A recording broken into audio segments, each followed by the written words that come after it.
बेंगलुरु के AI engineer Atul Subhash के मामले में बेंगलुरु पुलिस ने पत्नी निकिता, सास और साले को गिरफ्तार तो कर लिया है। इस गिरफ्तारी को लेकर अब देश भर से तरह तरह की प्रतिक्रियाएं भी सामने आ रही हैं। तो वहीं बेटे को इंसाफ दिलाने के लिए आज भी उनके पिता पवन मोदी तड़प रहे हैं। अतुल सुभाष के पिता पवन मोदी का दर्द अब छलक रहा है। उन्होंने बहुत ही मार्मिक अंदाज में कहा है कि बेटे के कलश को अब वो नाले में नहीं, नदी में बहाना चाहते हैं।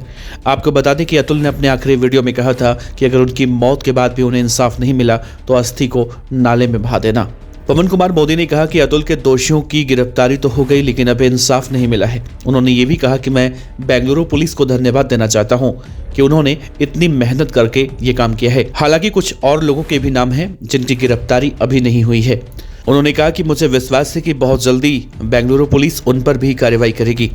वहीं उन्होंने ये भी कहा कि सबसे बड़ा कंसर्न जो मेरा पोता यानी कि अतुल सुभाष का बेटा है, मेरा भतीजा किस हालत में है, उसे सार्वजनिक रखा जाए, उसकी कस्टडी भी हम लोगों को दी जाए। बेटा तो चला गया, लेकिन पोता अब बुढ़ापे का सहारा बनेगा।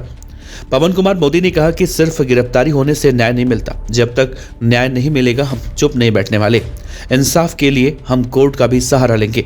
ऐसा नहीं है कि सिर्फ महिला का उत्पीड़न होता है, आज के वक्त में पुरुषों का भी उत्पीड़न हो रहा है।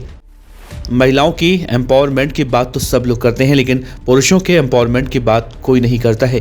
मेरा बेटा अतुल खुद को शहीद कर लिया। इंसाफ की आस में बहू उसे प्रताड़ित करती रही, लेकिन उसने अपने माता पिता को सुरक्षित रखने के लिए अपनी एक बात तक हम लोगों को नहीं बताई। सुप्रीम कोर्ट से उन्होंने दरखास्त की है कि वो इस संज्ञान में सारी चीजें लें। अतुल के पिता ने कहा कि इस केस के लिए मैं जो भी मदद कर सकता हूं, जितना भी मुझसे हो सकता है, वो मैं सब कुछ करूंगा। मैं सुप्रीम कोर्ट को हर तरह का सपोर्ट करने के लिए तैयार हूं। मुझे पुत्र के लिए न्याय चाहिए। मैं अपने पोते की परवरिश करना चाहता हूं ताकि एक नया अतुल सुभाष तैयार हो सके।